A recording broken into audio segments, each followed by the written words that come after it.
Buenas tardes. El Instituto Tribuna Jurídica y el Estudio Vega Yavapasca les da la bienvenida a la cuarta sesión del curso de alta especialización en teoría del delito. En esta ocasión nos honra con su presencia el doctor Julio Rodríguez.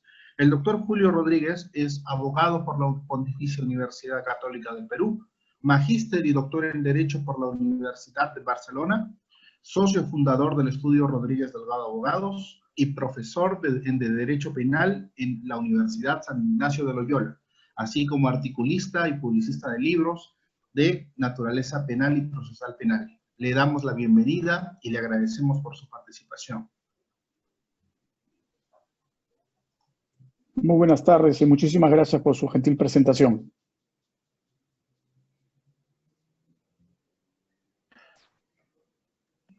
Comenzamos, profesor. Gracias. Muy bien, señores. Muy buenas tardes, como dije hace un momento. Para mí es un placer siempre este tipo de eventos en donde discutamos temas de derecho penal y adicionalmente a ello que vea pues un público que a pesar de estas circunstancias esté interesado en conversar, intercambiar opiniones respecto a la temática del derecho penal. Lo que vamos a tratar el día de hoy, según lo que habíamos conversado, y mi interés era introducirme al ámbito del tratamiento que tienen los delitos imprudentes dentro de la teoría del delito. Yo voy a comenzar con varios enunciados generales para poder aterrizar en los detalles, pero sí les pediría que ustedes participen y ustedes me hagan ver cuáles son las observaciones que ustedes van a tener a bien hacerme. Sobre eso es importante tomar en consideración que el derecho penal ha tenido un cambio histórico, un cambio en una evolución cada vez mayor y cada vez más importante. Es decir, el derecho penal de los últimos 25 años ha sido muy, pero muy importante. Un derecho penal que ha variado su punto de equilibrio y modernamente, sobre todo en los temas más interesantes que son en teoría del delito respecto a la parte de delitos imprudentes y en teoría del delito respecto a la parte que tiene que ver con imputación objetiva, los cambios son radicalmente trascendentales. Y eso es lo que me va a interesar a mí, que ustedes puedan ser capaces de entender la temática, cómo ésta ha cambiado y cómo ésta ha variado de manera tal que la parte de los enunciados generales de estos cambios interesantes que ha sufrido el derecho penal, yo se los voy a hacer ver. Y se los voy a hacer ver a partir de una perspectiva básicamente que va a permitirme a mí ir, como les dije al inicio, tratando de orientar estos cambios y valorar estos cambios de acuerdo a lo que la moderna dogmática del derecho penal ha previsto. ¿A qué me refiero? Lo primero, con esto me interesa siempre sacar estos mitos innecesarios que se construyen en el derecho penal. Lo primero es, estamos ante un derecho penal que es evidentemente un derecho penal el día de hoy indiscutiblemente funcionalista. Estamos dentro de la lógica funcionalista del derecho penal. Los últimos 35 años han sido así de claros. Definitivamente hay dosis en el funcionalismo. O sea, hay un funcionalismo que es muchísimo más extremo, ¿no? El que es denominado funcionalismo fundamentador, y tenemos un funcionalismo que es un funcionalismo que tiene mucho más límites ligados a instituciones propias del derecho penal. Un funcionalismo inherente a colocar instituciones, conceptos, principios y derechos fundamentales como límite natural. Es decir, un funcionalismo sistémico que tiene claramente límites importantísimos que tienen que colocarse. Y este funcionalismo tiene que ser comprendido en su real dimensión. ¿A qué me refiero? El funcionalismo sistémico del que habla el derecho penal es un funcionalismo muy importante, porque eso nos permite entender que la teoría del delito es un todo sistemático y ordenado que apuesta por organizar respuestas racionales frente a la problemática casuística. Y ahí siempre destaco lo que ya ha venido repitiendo diversos autores en Alemania, sobre todo Michael Paulik recientemente en su obra publicada el año pasado. Es que racionalidad y irracionalidad no son conceptos empíricos, no son un empirismo que ustedes se topan en la calle. Racionalidad e irracionalidad son conceptos estrictamente normativos. Y lo normativo es lo que nos permite tener un grado importantísimo de objetividad. Aquello que no podemos estandarizar acaba siendo normalmente subjetivo y a priorístico.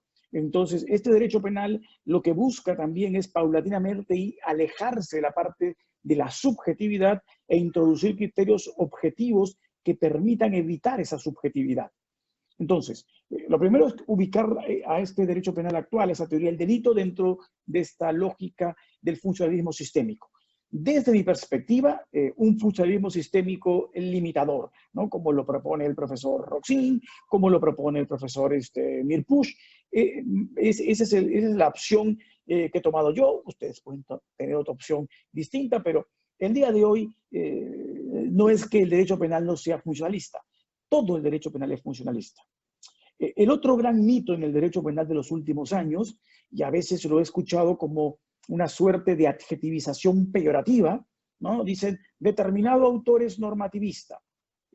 Bueno, y ahí vuelvo a destacar lo que dice el profesor Silva Sánchez, es decir, todo el derecho penal actual es normativista. O sea, ya desde los neocantianos hasta la fecha, todos lo que hacen derecho penal el día de hoy son normativistas. Entonces, el derecho penal es normativismo, y eso es indiscutible. Otra vez, la diferencia entre uno y otro es un normativismo más radical versus un normativismo que no sea radical, sino que sea moderado. Pero todos son normativistas. O sea, un normativismo al más puro estilo de las líneas estructurales y programáticas del profesor Jacobs, o un normativismo más limitado al estilo de Roxin, de Silva Sánchez o de Mirpuch. Todos, el día de hoy, son normativistas. Y el que les diga que no, es que está viviendo una realidad totalmente paralela al derecho penal actual, como se les explica al inicio. Otro dato importante, de carácter general, para introducir ya en la temática que nos corresponde el día de hoy, es el vinculado a la famosa teoría del riesgo. Ya el sociólogo alemán, ojo, y solamente para ser muy puntual, cuando yo hablo de funcionalismo sistémico, el sustento teórico es el análisis que hace el profesor Niklas Luhmann. O sea, Niklas Luhmann, este gran sociólogo alemán, hace un análisis muy estructurado, muy detallado, muy profundo de todo lo concerniente a lo que es la posibilidad de medir a la sociedad desde una perspectiva funcionalista sistémica. Entonces, ese funcionalismo sistémico, basado en las propuestas del profesor Niklas Luhmann, utilizadas por el profesor Jacobs, son a los que yo hago referencia, a ese funcionalismo sistémico. Muy bien, entendido ello así, entramos a lo que les dije hace un momento de las posturas respecto a la teoría del riesgo, la posición más destacable en los últimos años del profesor Ulrich Beck. Ulrich Beck nos habla de una sociedad de riesgos. Es decir, somos una sociedad que está sometida permanentemente en cada instante a riesgos. Distinto a lo que sucedía seguro hace 70, 80 años, donde éramos una sociedad, por el contrario, una sociedad que rechazaba el riesgo, que prohibía riesgos. El día de hoy se dice que somos una sociedad de riesgos porque no hay, ¿no?, ningún riesgo que sea estrictamente prohibido. Lo que existen, por el contrario, son una suerte de normativizaciones del riesgo. Es decir, yo el día de hoy no prohíbo los riesgos, sino les coloco estándares limitativos. Les coloco límites normativos. Hace muchísimos años, ustedes pues lo pueden haber visto en las normas que teníamos, por un tema de, imagínense, hace un siglo, en el Perú no se permitían que los civiles tengan armas de fuego, porque decía que esto podía fomentar una inestabilidad política, que los civiles armados podían desestructurar el Estado el Estado de Derecho. El día de hoy a nadie se le ocurre prohibir las armas. Lo que se hace es establecer normas y límites al empleo de armas de fuego. Nadie se le ocurre el día de hoy prohibir manipulación de sustancias tóxicas. Lo que se hace es regular la manipulación de sustancias tóxicas, sustancias inflamables, sustancias combustibles, sustancias radioactivas. Es decir, el derecho actual lo que hace es simplemente establecer limitaciones, establecer estándares de limitaciones que son importantísimas para que este riesgo permitido, ¿no?, este riesgo socialmente adecuado, sea el que se utilice y sea el riesgo que la sociedad, ¿no?, que la sociedad asuma como inherente a la cotidianidad, ¿no? Como diría el profesor Darío Melosi, ¿no?, lo cotidiano, que es cada vez más complejo, es definitivamente lo que nos expresa una sociedad totalmente permisiva del riesgo. El quehacer de ustedes, desde el primer segundo que se despiertan hasta incluso durante el momento que están durmiendo, está plagado de riesgos, ¿no? Manipular una cocina eléctrica, una cocina a gas para sus alimentos, utilizar un vehículo de transporte público, en privado, bicicleta, motocicleta, lo que fuese, es un riesgo. Vivir en un edificio, subirse a un ascensor es un riesgo. Trabajar en un edificio es un riesgo, tiene una cantidad de personas, una cantidad de aforo, más aún en pandemia, es un riesgo que hoy día está siendo limitado de otra manera, pero sigue siendo un riesgo. Eso no significa que la sociedad se paralice por los riesgos, sino lo que establece son estándares normativos para regular esos riesgos. Por eso, adecuadamente se señala que vivimos en una sociedad de riesgos. Entonces, entendido ello así, que estamos en una sociedad de riesgos, el derecho penal no puede ser ajeno a ello. Entonces, el derecho penal, hace bastantes años, ha sido básicamente atravesado transversalmente por el riesgo. El riesgo se ha convertido en inherente también al derecho penal. No es posible explicar imputación objetiva sin tomar en consideración el riesgo, ¿no? No es posible explicar delitos imprudentes sin tomar en consideración el riesgo. O sea, el riesgo se ha convertido en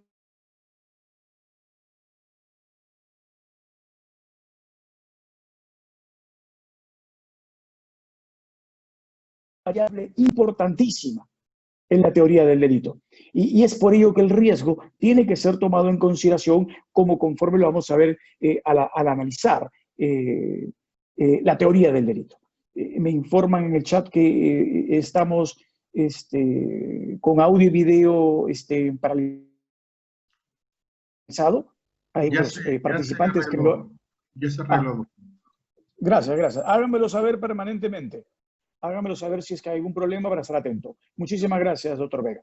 Entonces, entendido ello así,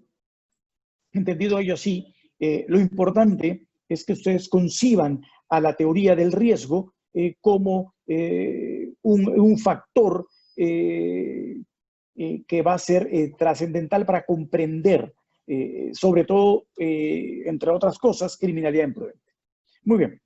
Ahora, haciendo esta introducción general, voy a comenzar a introducir al tipo imprudente. Y otra vez, si hay dudas o preguntas, siéntanse libres de preguntar, de cuestionar, de hacer afirmaciones para poder estar en sintonía con todos ustedes. Entonces, como les decía, la criminalidad imprudente vuelve a ser otra muestra palpable de la teoría del riesgo. O sea, no es posible analizar delitos imprudentes si es que no tenemos detrás en la cabeza todo lo que significa la teoría del riesgo. La criminalidad imprudente, que también ha cambiado vertiginosamente en los últimos años, tiene que ser entendida de esa manera. Entendida como una criminalidad que cada vez va ganando más protagonismo cuantitativo en delitos, porque cuantitativamente hablando en casos ya se ha definido que la criminalidad imprudente está en una suerte pues de elevación en sus cifras estadísticas cada vez mayor. Miren, en el caso peruano tenemos no más de una veintena de delitos imprudentes. Sin embargo, la muerte producto de la manipulación de vehículos motorizados hasta el año pasado, era la principal causa de muertes en este país. En este país morían por conducción de vehículos motorizados, vinculado evidentemente a quebrantamiento de reglas de cuidado, aproximadamente 3.500 personas, ¿no? Y esto era muchísimo más de lo que en un año puede morir en el Perú gente por pandemias, gente por deslizamientos de huaicos, por catástrofes, por sismos, por inundaciones, por enfermedades de todo tipo, ¿no? Hemos tenido endémicamente dengue, hemos tenido el mosquito en la selva, etcétera. Pero nada de eso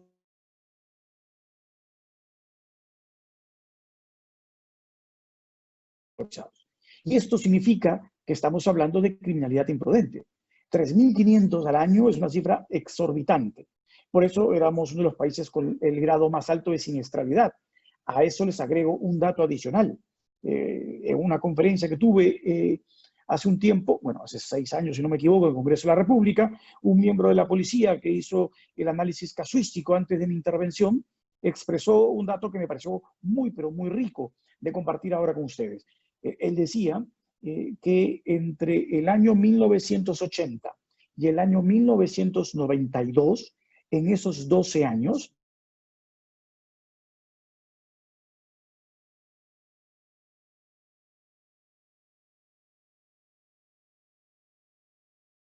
el terrorismo, en ese mismo periodo de tiempo, en el Perú murieron 28.000 personas producto de manipulación de vehículos motorizados.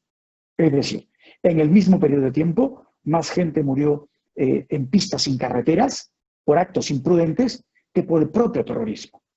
Esto simplemente me permite expresarles a ustedes que la cantidad de casos imprudentes están cada vez en alza. Si estamos hablando de 3.500, y voy a tomar las mismas cifras que se dieron actualizadas el año pasado, si son 3.500 muertos por manipulación de vehículos motorizados, para que ustedes calculen, son alrededor aproximadamente de 18.000 personas heridas, ¿no? 18.000 personas heridas. Tengo 3.500 muertos, 18.000 personas heridas. Eso significa que en un solo año, producto solo de la manipulación de vehículos motorizados, voy a introducir al sistema de justicia penal más de 21.500 casos, solo por criminalidad imprudente de vehículos motorizados. Si a eso le agregamos el resto de supuestos imprudentes de muerte, por ejemplo, las muertes que se producen cuando se vulneran las reglas de cuidado que deben tener los médicos, los dentistas, los profesionales de la salud en general, si a eso le agregamos las reglas de seguridad en el trabajo y en el empleo, si a eso le agregamos las actividades productivas, si a eso le agregamos los casos imprudentes per se, que no tienen que ver con ni uno de esos dos casos, la cantidad de hechos imprudentes de relevancia jurídico-penal que se producen anualmente superan los 25.000. Entonces, ustedes se pueden imaginar que la gran cantidad de casos que irrumpen el sistema de justicia penal cada vez está siendo vinculado a hechos imprudentes. Y eso que estamos viendo, el análisis que es mucho más inmediato de conocimiento, que son los hechos que generan lesiones y que generan muerte. Pero tenemos una larga lista de delitos imprudentes que ha establecido nuestro legislador, que no se agotan ahí, que se agotan en otros supuestos, que se agotan en supuestos desde los supuestos de imprudencia en delitos económicos, como en los delitos concursales, supuestos de imprudencia que acaban, ¿no?, en el delito del famoso peculado culposo. Es decir, el abanico es bastante grande. Pero a eso hay que agregarle un dato adicional. El dato adicional es que la moderna tipificación en derecho penal, ampliando la idea de incorporar figuras en criminalidad económica, está cada vez más empleando los supuestos imprudentes. Es decir, ya hay países que han incorporado delitos como el lavado de activos en modalidad imprudente, por ejemplo. delitos de defraudación fiscal imprudente. Es decir, la tipificación imprudente está creciendo, pero no solo es que está creciendo la tipificación imprudente, sino que a diferencia de lo que sucede en otro tipo de delitos, está creciendo la casuística. Entonces, se hace más abundante, no solo cuantitativamente hablando porque tenemos más casos, sino cualitativamente porque se comienzan a incorporar delitos imprudentes que antes no se percibían como probables dentro de un código penal. Bueno, entendido ello así, va a ser importante adicionalmente tomar en cuenta que la criminalidad imprudente va a tener un cambio trascendental en virtud de la teoría del riesgo, que es lo que ahora les voy a explicar y que me interesa que ustedes puedan entender. Y como vuelvo a repetir, si en algún momento sienten que me disparo en cuanto a la explicación, ustedes tengan la libertad de interrumpir y de preguntar abiertamente. ¿Cómo comienza esto de la criminalidad imprudente? Solo muy brevemente se los voy a resumir. Otrora, en la historia, los delitos imprudentes eran considerados parte, ni siquiera del derecho penal. Eran una suerte de situación intermedia entre el ilícito civil y el ilícito penal. Eran denominados cuasi delitos. Es decir, no llegaban a ser delitos, eran comportamientos infraccionadores de normas, pero no eran considerados delitos. Se les llamaba cuasi delitos. Y estos cuasi delitos tenían una característica muy singular, porque al ser cuasi delitos, lo que se entendía en derecho es que estos supuestos pues tenían un tratamiento medio híbrido. No eran parte del derecho penal, no eran parte del derecho civil y estaban en el medio. Pero ya cuando cambia en el mundo el sistema de producción, donde ya los comportamientos de riesgo eran cada vez más frecuentes, porque se había abierto un sistema de producción en donde se constataba la presencia de riesgos, es que ya los comportamientos imprudentes acaban siendo introducidos dentro de los textos punitivos como delitos. Pero siempre, desde el inicio, fueron vistos incluso los delitos imprudentes como una especie de hermanito menor del delito doloso, ¿no?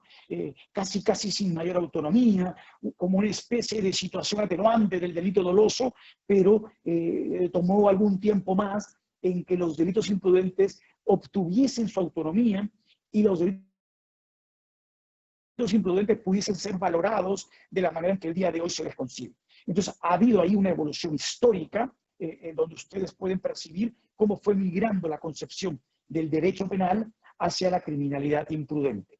Y esta migración que se ha ido teniendo del derecho penal hacia la criminalidad imprudente ha sido importante en los últimos años, porque ya el delito imprudente tiene el día de hoy plena autonomía respecto al delito doloso, tiene una estructura propia y tiene características propias incluso de la imputación objetiva, conforme lo vamos a analizar. Muy bien, entonces, esta criminalidad imprudente de la que yo le hablo va a partir de entender, evidentemente como hoy día uniformemente lo reconoce toda la teoría del delito, en dividir el delito imprudente en dos partes, ¿no? En dos partes, el aspecto objetivo del delito imprudente y el aspecto subjetivo del delito imprudente.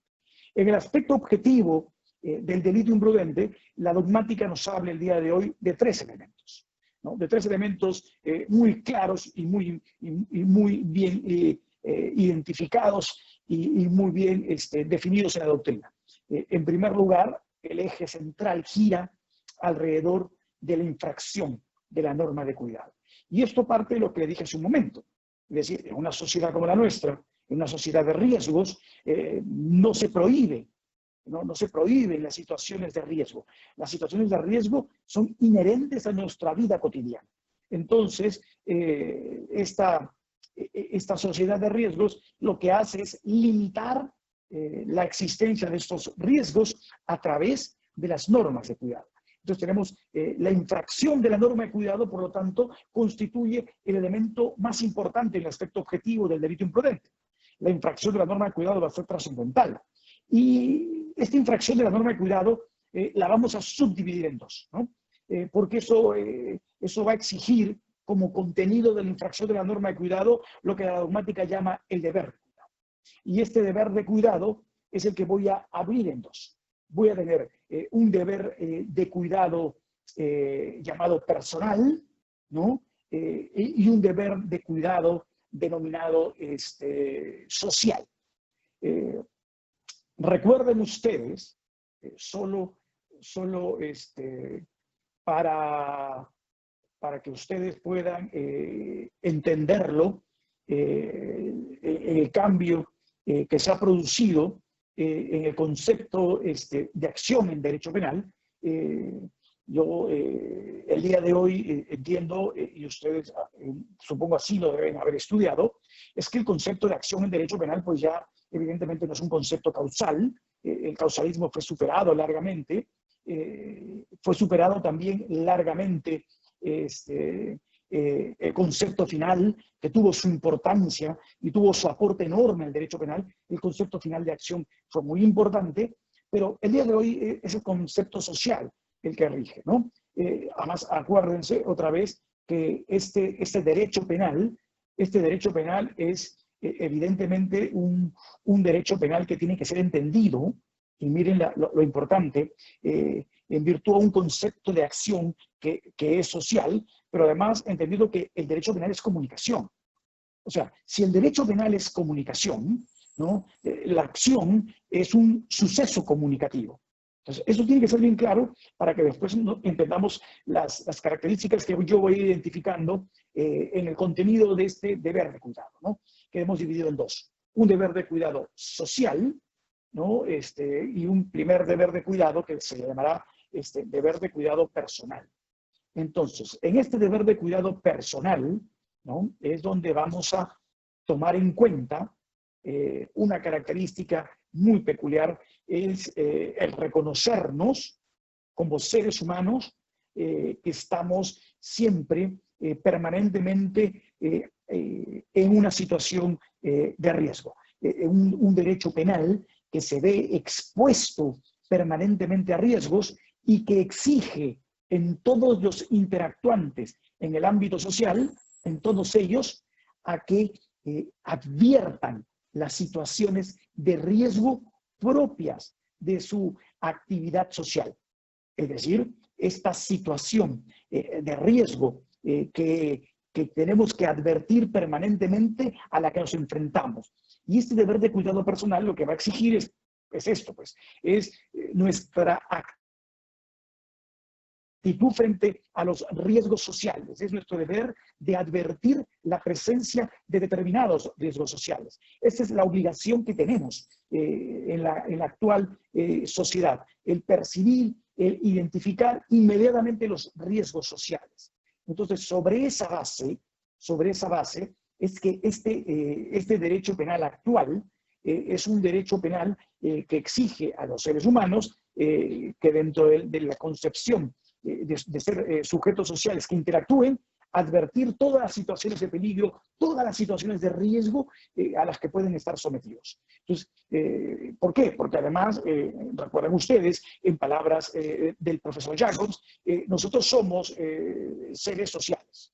Y al ser seres sociales, somos personas que como parte de esta sociedad, somos personas que tienen deberes y que tienen derechos.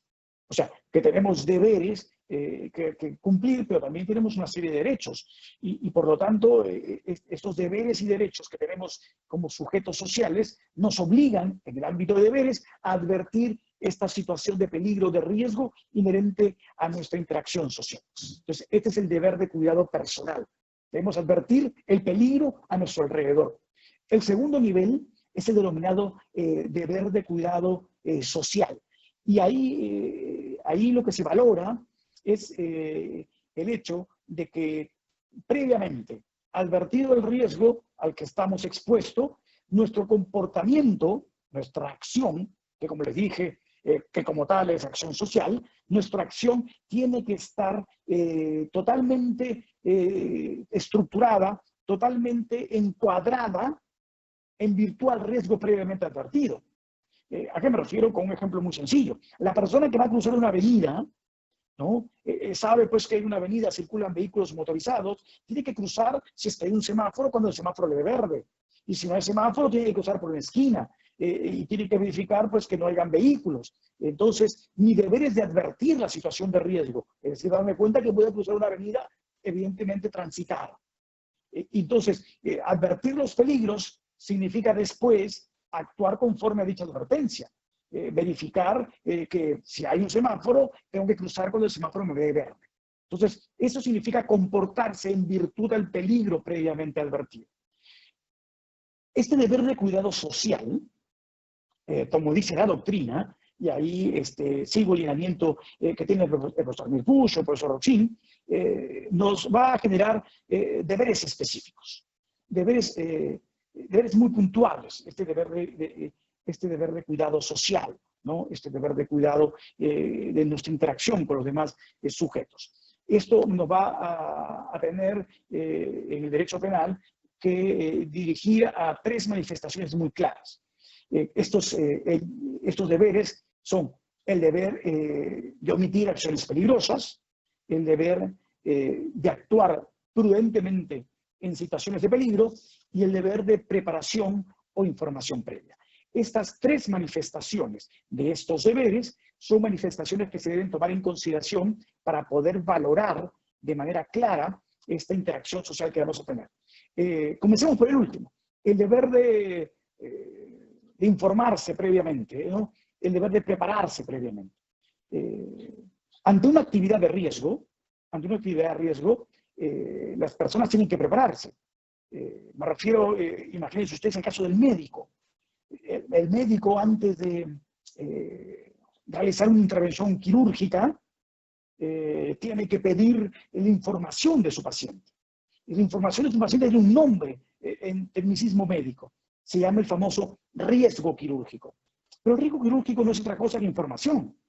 Es decir, saber la edad del paciente, el peso del paciente, la presión arterial del paciente, el tipo de sangre del paciente, ver si el paciente tenía alergia o no tenía alergias, ver si ha tenido operaciones anteriores, cómo le ha ido, qué enfermedades tiene, su capacidad respiratoria. Es decir, es un deber de información. O sea, el riesgo quirúrgico no es otra cosa que una información que tiene que tener el médico previamente a la intervención quirúrgica. Entonces, ahí el médico que incumple ese deber, infracciona la norma de cuidado. Vamos a ver si esto basta por sí solo después. Pero si el médico no cumple con requerir el riesgo quirúrgico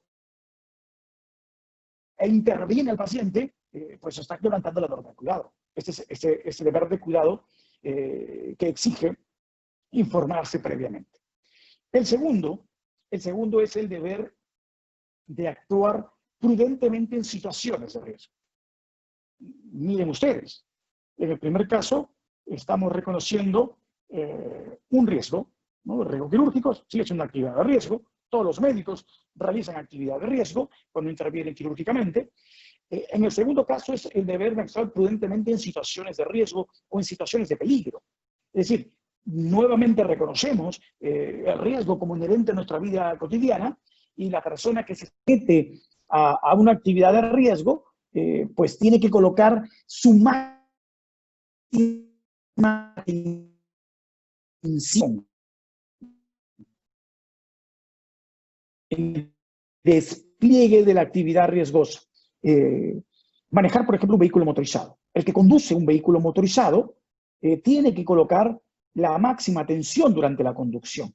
La norma de tránsito lo dice de manera genérica y por lo tanto exigible, ¿no? El conductor tiene que prestar la máxima atención durante el momento en que está al volante de un vehículo motorizado. Y esto significa que cuando uno realiza esta actividad, pues tiene que estar lo más atento posible. No se va a exigir que esa norma de cuidado se convierte en una casuística detallada. Y no podría ser así, porque de exigir que se convierta eso en una casuística detallada, esto sería pues una locura, porque el código de tránsito pues tendría tomos de tomos de tomos, de todas las infracciones, de todos los comportamientos prohibidos. Yo me pongo a pensar en la época anterior a esta pandemia, y cuando ustedes se subían, por ejemplo, a una combi y veían que el chofer de combi, pues mientras conducía la combi, muy temprano en la mañana, se estaba tomando el desayuno, ¿no? En una mano a veces tenía el sándwich, entre las piernas se colocaba en el jugo o el café. O sea, yo tengo que colocar una norma que diga prohibido tomar desayuno durante la conducción. Eso es absurdo. O sea, eso es imposible que sea exigible en una norma. O el caso de estas dos personas que eran parte de un programa de televisión hace un par de años, que fueron sorprendidos cuando conducía su vehículo motorizado y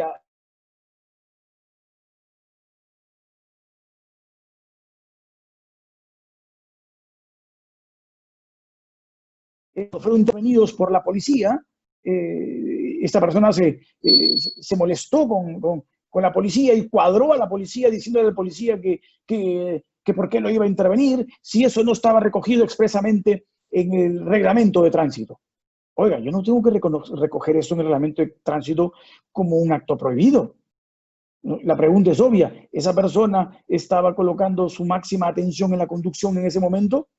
Y la respuesta es obvia. O sea, en lo que menos pensaba en ese momento era en conducir, ¿no? Y lo que hemos visto tantas veces, personas que durante la conducción, bueno, usan el teléfono celular, pero no lo usan para hablar. Ya en algunos casos extremos, las personas se ponen durante el vehículo rodando, el vehículo en tránsito, personas que se ponen a chatear. O sea, donde su vista está en el teléfono, donde sus manos están en el teléfono. Entonces, yo no tengo que prohibir tantos comportamientos previstos expresamente como infractores, salvo que se conviertan en comportamientos demasiado recurrentes.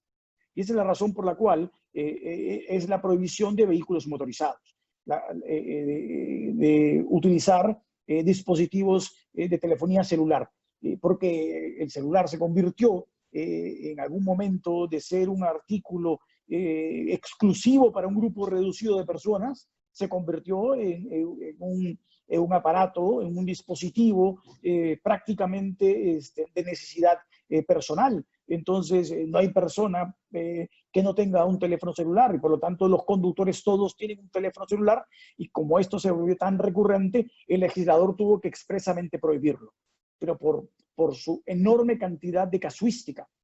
Pero no tengo que hacerlo respecto a todas las demás prohibiciones genéricas que bastan y sobran con esta regla de reglamento de tránsito que dice que la persona tiene que prestar su máxima atención durante la conducción. A eso se refiere el deber de actuar prudentemente en situaciones de peligro. Es decir, la persona tiene que estar con la máxima atención enfocada en la situación de riesgo que está emprendiendo. Y el tercer supuesto es el deber de omitir ciertas acciones peligrosas. Y acá siempre yo hago la diferencia, ¿no? La diferencia entre lo que es la falta de expertise, ¿no es cierto? Que no debe confundirse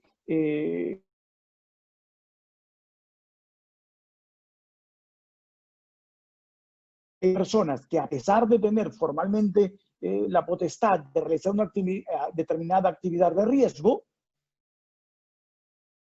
ellas deberían, en esas circunstancias específicas, no emprender la actividad de riesgo. No porque exista una prohibición expresa, sino porque estas personas, ante la situación de falta de expertise, deben de inhibirse a realizar esa actividad de riesgo. ¿A qué me refiero? Imagínense ustedes, cualquiera de ustedes que recién sacan su licencia de conducir, pues, imagínense ustedes al día 1 en donde la pandemia se levanta. O sea, el primer día que la pandemia se levanta, ustedes sacan su licencia de conducir. Claro, pero ustedes nunca han conducido, por ejemplo, en carretera. Imagínense que se trata de un día viernes. Entonces, un día viernes ustedes saliendo de su trabajo, 5 de la tarde, deciden que van a a ir en su vehículo motorizado y van a llegar a Huancayo porque quieren conocer la región de Junín. Oiga, uno va a emprender este viaje si nunca ha manejado en carretera por la carretera central, en la noche, que es cuando circulan los vehículos de carga pesada que transportan material que va hacia las minas o viene de ellas, en toda la carretera central, o los productos agrícolas que vienen, o los productos que de Lima van hacia las localidades en la carretera central. O sea, es allí donde yo voy a establecer un impedimento a este sujeto que recién saca su licencia. Además, en la noche que hay heladas y que también hay vehículos de transporte público masivo. O sea, no tengo una norma que me diga que esa persona no debe conducir por esa carretera. Es más, un policía lo podría parar y no le va a decir, oiga, usted regrese y dése media vuelta, porque usted tiene su licencia recién a partir del día de hoy, nunca ha conducido una carretera. No, no se lo podría decir. Pero sin embargo, el derecho lo que les dice a esa persona es, oiga, usted tiene que omitir este deber. Tiene el deber de omitir esta situación de peligro. Porque esta situación de peligro es una situación de peligro que en el caso de usted evidencia, ¿no?, una falta de experiencia que no le permitiría emprenderla sin que se tratase eventualmente de la posibilidad de acabar generando resultados lesivos. O el otro ejemplo clásico de dogmática penal, oye, el sujeto que acaba de graduarse, de hacer su maestría y su especialización en cirugía cardiovascular, ¿no? A lo mucho ha estado presente como público, como alumno, ¿no es cierto?, en alguna intervención quirúrgica. O sea, pero ya obtuvo su maestría, eso no significa que al día siguiente él va a dirigir una operación de trasplante de corazón. No, no. O sea, esta persona irá poco a poco ganando experiencia. Esta persona, pues, será convocada para ser un médico asistente, un médico ayudante, y poco a poco irá interviniendo en esta operación quirúrgica con más responsabilidades. Porque el primer día, esta persona no puede hacer un trasplante de corazón que nunca ha hecho. Porque en la práctica esto permitiría que ese riesgo acabe resultando lesivo y, por lo tanto, vulnerando esta especial manifestación del deber de cuidado social. Entonces, solo para recapitular. Entonces, en la estructura de la criminalidad imprudente le dije mi primer elemento objetivo era la infracción de la norma de cuidado. Y la infracción de la norma de cuidado tenía internamente un deber de cuidado personal, un deber de cuidado social, y en este deber de cuidado social habían tres manifestaciones. El deber de actuar prudentemente en situaciones de peligro, el deber de preparación e información previa, y el deber de omitir ciertas acciones peligrosas. Entonces ahí tenemos estas tres manifestaciones de este deber de cuidado social. Y acá con esto agotamos el primer elemento, el aspecto objetivo del tipo. El segundo elemento del aspecto objetivo del tipo lo constituye el resultado. ¿Y esto qué significa? Que todo delito imprudente es un delito de resultado. Los delitos imprudentes, al ser delitos de resultado, nos van a permitir claramente identificar ciertas características que van a tener. Al ser delitos de resultado, la presencia del resultado va a tener un rol muy peculiar y muy importante en el delito imprudente. Algunos decían, ¿no?, históricamente, pues que el resultado en el delito imprudente era una condición objetiva de punibilidad, ¿no? Es una condición objetiva de punibilidad. Y claro, y la dogmática actual y más importante ha dicho, esto no es así. O sea, no es una condición objetiva de punibilidad. O sea, el resultado en el delito imprudente juega un rol muy peculiar e importante, que está ligado a que el resultado es un mecanismo selectivo. Es decir, el resultado me permite seleccionar cuáles son los comportamientos que pueden tener el nivel de riesgo tan alto como para producir un resultado lesivo. O sea, el resultado cumple esa selección de decirme, estos comportamientos son tan riesgosos que estos son los que el derecho penal castigará. Pero no puede castigar per se cualquier comportamiento, sino aquellos que revistan un determinado peligro. Y ese determinado peligro, esa dosis de peligro, la selecciona el resultado. Entonces, el resultado permite ser un criterio de selección en donde se va a castigar aquellos comportamientos que se manifiesten como peligrosos. Algunos de ustedes, tal vez, estará pensando, ¿no?, en esta tesis también que algún profesor en dogmática penal soltó. Oiga, pero el resultado en el delito imprudente es irrelevante porque es prácticamente producto del azar, de la casualidad, de la suerte. Y esto es evidentemente insostenible, ¿no? Y para eso ponían un ejemplo que yo se los voy a cambiar para ponerlo lo más parecido a lo que sucedería en el caso peruano. Imagínense ustedes, ¿no?, que dos de ustedes que están ahí sentados, ¿no?, cuando se levanta esta pandemia, se reúnen en grupo, ¿no?, a conocerse, ¿no?, a los que han participado en este seminario, y dicen, vamos a juntarnos en un lugar para comer algo. Y claro, se reúnen en un lugar y dicen, pero ¿por qué no nos vamos a tal lugar a tomar, ¿no es cierto?, unos cuantos pisco sours y a comer algo? Y uno de ellos que está en automóvil le dice al otro, bueno, hagamos una cosa. Tú vas en tu auto, yo voy en el mío. El primero que llega, ¿no es cierto?, no paga ni un trago. El segundo es el que paga los tragos del otro. Y aceptan. O sea, aceptan realizar ese acto que ya de por sí, ¿no?, es una carrera callejera, totalmente prohibida, es un hecho que no se permite. Entonces, decide montarse en su automóvil a conducir quien llega primero a determinado lugar. Y claro, uno de ellos va por delante, el otro va muy cerca detrás, y el que va por delante dice, bueno, ahí el semáforo ya está dándome ámbar, y cuando esté justo por ahí me va a acabar dando rojo, me paso el semáforo en rojo, y el de atrás se va a quedar parado porque está algunos segundos detrás mío, y con eso me aseguro ganar. Y claro, el que está delante se pasa el semáforo en rojo y no pasa nada.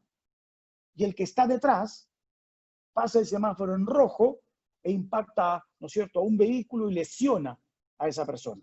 Bueno, ese, ¿no es cierto?, que pasó después, ese que pasó inmediatamente después, según esta tesis, dice, claro, es que la infracción de la norma de cuidado es la misma, ¿no? Y el primero, pues no impactó a nadie de pura suerte, y el segundo de mala suerte le impactó a alguien, y por lo tanto, pues es la suerte lo que define quién comete el delito y quién no. Esto es inadmisible en derecho penal. ¿Ya? Este ejemplo que utilizó alguna vez un autor para decir que la casualidad y la suerte definían el resultado en el delito imprudente es evidentemente insostenible. ¿Y por qué es insostenible? Por una sencilla razón. Porque si permitimos que la suerte sea parte del derecho penal, del delito imprudente, no habría ningún problema que lo sea también del delito doloso. Porque yo les podría dar un ejemplo exactamente igual en un delito doloso y tendríamos que también decir que en el delito doloso el resultado pues, depende de la suerte. Y esto es absolutamente absurdo. O sea, una persona, imagínense ustedes, ¿no?, que le apunta a otra con un arma de fuego para matarla, y en el preciso momento que ha apuntado, que ha calibrado el arma y suelta el disparo, la víctima, ¿no?, se arrodilla porque vio que sus zapatos estaban desamarrados y la bala no le cae. Oiga, es que la bala no le cayó de suerte. Entonces, así como hay suerte en el delito imprudente, pues también la hay en el delito doloso. Entonces, claro, si nos vamos a poner a utilizar la suerte, pues la suerte, la casualidad o el azar van a poder estar en cualquier tipo de delito. Y evidentemente eso para el derecho penal es irrelevante. Entonces, por eso, esa tesis de que el resultado del delito imprudente es producto del azar es insostenible. Es decir, es como otra vez dije yo al inicio, el resultado es producto de una estandarización, ¿no?, de una normativización. Y entonces la exigencia de resultado es racionalidad. Lo otro, no calificarlo como suerte, es irracional, fuera de los estándares normativos. Muy bien. Entendido esto así, el rol y la trascendencia del resultado como un elemento importantísimo, nos va a permitir, ¿no es cierto?, establecer, pues, que si el delito imprudente es un delito de resultado, y el resultado es inherente para su configuración, la presencia del resultado en el delito imprudente lo que nos va a negar es la posibilidad de la tentativa. El delito imprudente no va a admitir tentativa. Y de repente alguno de ustedes ya sé en qué está pensando. Y mira, está pensando, no, es que Jacobs dijo que no hay ningún problema de castigar las tentativas imprudentes. Pero yo coincido con él. Y no es contrario a lo que acaba de decir. O sea, que alguno de ustedes me incorpore a las tentativas imprudentes como punibles es perfectamente posible, pero no lo van a hacer como tentativas imprudentes. Lo van a hacer como delitos dolosos de mera actividad. En razón no falten algunos que dicen que la conducción bajo los efectos del alcohol o drogadicción es una tentativa imprudente. Sí, claro. Pero para yo castigarla, la tengo que tipificar como un delito doloso de mera actividad. Es totalmente distinto. Entonces, ese es un delito doloso de mera actividad y no lo castigo como una tentativa imprudente. O sea, si yo quiero castigar tentativas imprudentes, pues tengo la libertad de hacerlo, pero por expresa tipificación como delitos dolosos de mera actividad. Muy bien. Y el tercer elemento, que es un elemento común a todos los delitos del día de hoy, es decir, no existe delito alguno, y miren lo importante, no existe delito alguno, ¿ya?, que no tenga como elemento la imputación objetiva. La imputación objetiva es un requisito sine qua non de todos los delitos. Todo delito necesita imputación objetiva. Y la imputación objetiva no es nada complicada, ¿ya? No es, pues, la temática que me corresponde el día de hoy, pero solamente para que ustedes lo tengan claro, los delitos imprudentes que exigen imputación objetiva no va a ser muy diferente a la imputación objetiva de los delitos dolosos. Es decir, cuando se habla de imputación objetiva, y ustedes seguro lo han hablado antes, la imputación objetiva de la que hablan es la imputación objetiva que está compuesta de dos requisitos importantísimos, ¿no? La imputación objetiva, acuérdense que es la manifestación del riesgo inherente en el derecho penal, ¿no? Una de las manifestaciones. La imputación objetiva que nos dice, ¿no? Para comenzar, la imputación objetiva, cuando hablamos de imputación objetiva, hablamos de imputación objetiva del hecho, ¿no? Estamos en un derecho penal de hecho, ya el derecho penal de autor ha sido superado largamente, aunque todavía seguro alguno de ustedes estará pensando en algunos resquicios que tiene nuestro código de estos derecho penal de autor, que lamentablemente el legislador resucitó cuando no era necesario hacerlo. Tan no necesario hacerlo fue que nunca utiliza esas instituciones en la práctica, ¿no? Cuando me refiero a instituciones casi pues del paleontólogo, no del penalista, ¿no? Ya que están en la historia o en la prehistoria del derecho penal, me refiero pues a la reincidencia de habitualidad, ¿no? Que no son otra cosa que derecho penal de autor, y que en la práctica mucha utilidad no tienen porque, pues, si quiero castigar, más fácil es utilizar reglas concursales, como algunos están haciendo de manera más eficiente y más acorde con una teoría del delito moderna. Pero igual el legislador nuestro resucitó la reincidencia y la habitualidad supuestamente con intenciones punitivas, ¿no? Y que en la práctica ni siquiera cumple con esas intenciones la norma. Pero bueno, este no es el objeto de esta conferencia, pero solo se los menciono para que lo tengan claro. Entonces, como el hecho es lo que nos interesa, entonces tenemos que hablar de la imputación objetiva del hecho. Y cuando hablamos de imputación objetiva del hecho, la vamos a dividir en dos. Imputación objetiva de la conducta e imputación objetiva del resultado. Como los delitos imprudentes son delitos de resultado, entonces tengo que hablar de imputación objetiva de la conducta más imputación objetiva del resultado. ¿Qué se exige en la imputación objetiva? Dos elementos. Muy fácil. Como yo siempre digo, aquel que dice que la imputación objetiva es complicada es que, pues, de repente sabe tanto como yo, esa persona sabe tanto de derecho penal como puedo yo saber, seguro, ¿no es cierto?, de la posibilidad, ¿no?, de que este virus pueda ser aislado con tecnología de atmósfera cero en el espacio, de lo cual les reconozco no sé nada. Entonces, el que le dice que la imputación objetiva es complicada, no debe saber nada de derecho penal, porque la imputación objetiva es sencillísima, ¿no? Porque busca atribuir el hecho basado en elementos y en presupuestos objetivos, ¿no? Busca evitar pues aproximaciones a priorísticas, aproximaciones intuitivas, aproximaciones que no van a responder al objetivo y por lo tanto van a acabar aterrizando en lo arbitrario. Por eso solamente se va a tener en consideración como primer requisito la creación de un riesgo típico jurídicamente desaprobado o la creación de un riesgo desaprobado, como llaman otros autores, ¿no?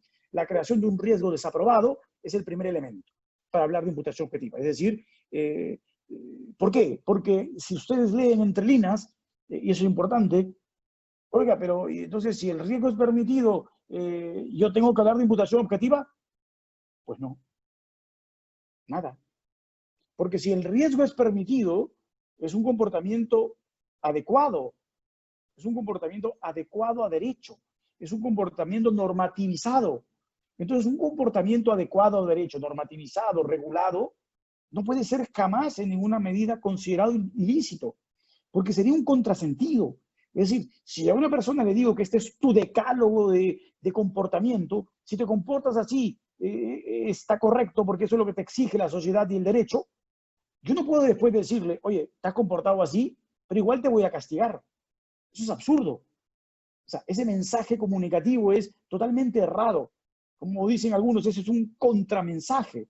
Y esto genera, por el contrario, respuestas muchísimo más irracionales en la sociedad cuando no se establecen claramente qué comportamientos yo entiendo que son comportamientos que son irrelevantes para el derecho penal porque están adecuados a las exigencias. Y eso es lo que lamentablemente en el Perú sucede repetitivamente en el tránsito rodado sobre todo, ¿no? Entonces, yo digo que el comportamiento está dentro de los estándares de permisibilidad de riesgo, es un comportamiento irrelevante. Es un comportamiento atípico. No le interesa el derecho penal. Entonces, por eso el primer presupuesto de imputación objetiva es la creación de un riesgo desaprobado. Muy bien. En segundo lugar, que ese riesgo sea el que se realice en el resultado. Es decir, ese riesgo y no otro tiene que realizarse en el resultado. Porque si se realiza otro riesgo, pues no hay imputación objetiva. El famoso ejemplo que está en los manuales que yo utilizo siempre en clase, ¿no? El famoso ejemplo de la ambulancia, es un ejemplo muy útil para entender la diferencia en esto de imputación objetiva. ¿A qué me refiero? Y les pongo el ejemplo y métanselo en su cabeza para que lo puedan interiorizar. Imagínense un sujeto, ¿no? Que tiene ahí a su enemigo, a quien aborrece, a quien odia, y lo tiene identificado, ubicado en un determinado lugar y se ha provisto de un arma de fuego para matarlo. Efectivamente, agarra el arma de fuego, se acerca a su enemigo, ¿no es cierto? Y le da un disparo. Pero lamentablemente el disparo no le da en el tronco del sujeto, no le da en la cabeza, le acaba dando en una extremidad, le da en el brazo. No, obviamente no lo mata. Y en ese momento, pues, a ese sujeto que dispara lo reducen y a la persona herida la colocan en una ambulancia. El conductor de la ambulancia, ¿no? Lleva a esta persona al centro de salud, pero el conductor de la ambulancia, pues, estaba en total estado de ebriedad, ¿no? El sujeto estaba, imagínense ustedes, deprimido porque su novia lo había dejado y el sujeto se acabó tomando en la ambulancia, ¿no? Media botella de whisky. Se estaba en total estado de ebriedad. Comienza a conducir la ambulancia en total estado de ebriedad y obviamente choca, ¿no es cierto?, la ambulancia y la persona herida sale disparada y muere. Claro, si seguimos las viejas teorías, ¿no es cierto?, de la causalidad, así sea de la causalidad adecuada, con la vieja fórmula de la conditio sine qua non, con todo eso, ese ejemplo no tendría solución tan racional, porque si uno hace uso de esta fórmula de la conditio sine qua non y suprime mentalmente el balazo, uno diría, claro, si suprimo mentalmente el balazo, la persona no hubiese muerto. Entonces, claro, el balazo sería la causa de la muerte. Entonces, a quien disparó, a ese le voy a imputar la muerte. Y claro, eso no suena lógico, ¿no? Eso no suena lógico porque decimos, un momento, pues ese le doy el brazo. Claro, ese que disparó el arma de fuego creó un riesgo jurídicamente desaprobado y la respuesta es obvia, sí. Ahora, ese riesgo que creó es el que se realizó en el resultado muerte, No, no es ese. Oiga, y el que conducía la ambulancia bajo los efectos del alcohol, conducir así la ambulancia, ¿es un riesgo jurídicamente desaprobado? Sí, sí lo es. ¿Y ese riesgo es el que se realiza en la muerte de ese sujeto? Sí. Entonces la muerte le es objetivamente imputable al conductor de la ambulancia y no a quien disparó. Claro, el título de imputación subjetivo es distinto, ya lo vamos a ver después, pero desde una perspectiva de imputación objetiva, al primero no le es objetivamente imputable la muerte. Bueno, ya veremos o ya verán ustedes cuando vean con el conferencista que les toque, vean imputación objetiva y discutan ejemplos como este, pues al primero no le podremos imputar la muerte, pero claro, seguro le imputaremos una tentativa de homicidio dolosa, con un concurso ideal, con las lesiones que profirió. Y ahí se da la respuesta del derecho penal para ese caso. Pero la muerte no es objetivamente imputable. Al segundo sí. Al segundo, al conductor de la ambulancia, la muerte es objetivamente imputable. Porque ese conductor de la ambulancia, ya es obvio que actuó con culpa y no con dolo. Entonces esa persona creó un riesgo jurídicamente desaprobado y ese riesgo es el que se realiza en el resultado. Entonces ahí tenemos imputación objetiva. Claro, y ustedes también estarán pensando, sí, pues, pero la imputación objetiva también se niega. Y la imputación objetiva se niega en 3 casos. Sí, claro, los supuestos de disminución del riesgo, ¿no? Los supuestos de riesgo mínimo y los supuestos de riesgo socialmente adecuado.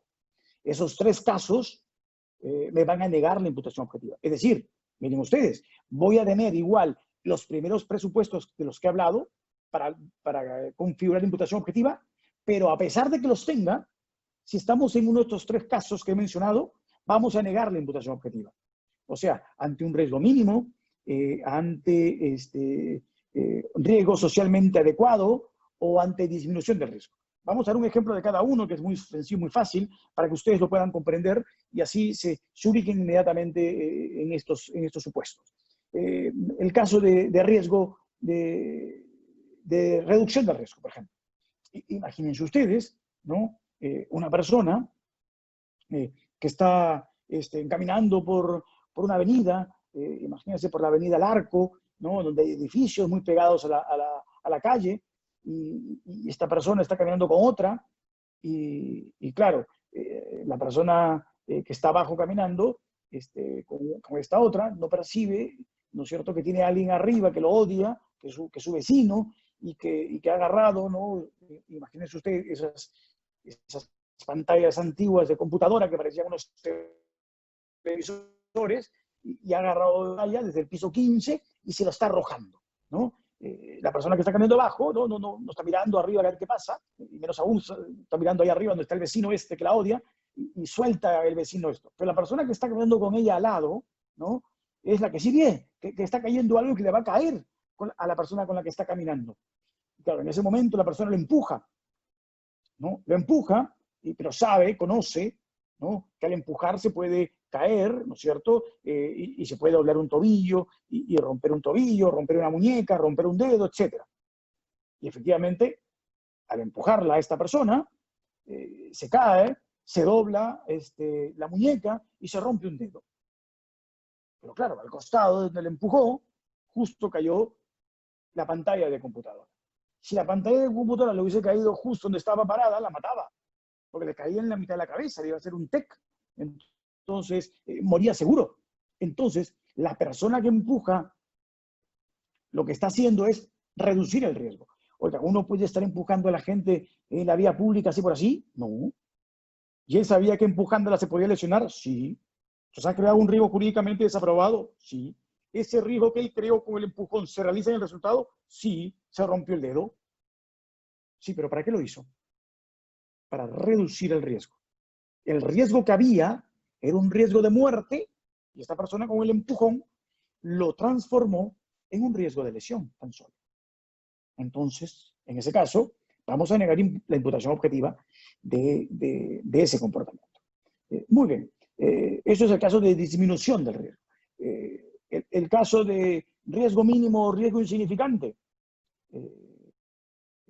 Ahí lo que dice la doctrina es que el riesgo creado es un riesgo tan pequeño que en condiciones normales pues sería un riesgo incapaz, pero incapaz de producir algún resultado lesivo, ¿no? Es un riesgo, pues, muy bajo. Entonces, imagínense ustedes, ¿no?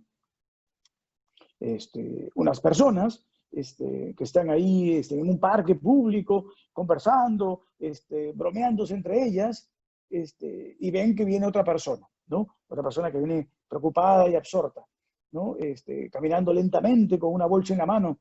Entonces, uno de ellos dice, bueno, esa es nuestra vecina, ¿qué tal si la asustamos y fingimos que le vamos a robar? ¿No? Y así le bromeamos. Y claro, entonces se salga uno de ellos, ¿no es cierto?, a la vecina que camina pues con estas bolsas en la mano, parece rezando del trabajo, ¿no? Se ponen una máscara en la cara y se acercan a la vecina y para asustarla le arranchan una de las bolsas. Y claro, al arrancharle una de las bolsas, la vecina se cae. Pero lo que ninguno de ellos sabía, ¿no es cierto?, era que la vecina, esas bolsas traían mudas y medicación porque le acababan de dar de alta de una operación muy delicada a la que le habían hecho, en donde le habían puesto una serie de clavos en esa pierna. Y claro, le jalan la bolsa, la vecina pensó que era un robo, se agarra de la bolsa y se resbala y se cae, ¿no? Y se rompe la pierna. Oiga, a cualquier otra persona, ese arranchón de la bolsa, pues, si se caía, pues, más allá de un susto no le iba a pasar. Y además, cualquier otra persona, si le jalaban la bolsa, no se iba a caer. Ella se cayó porque estaba con la pierna débil, porque la habían operado.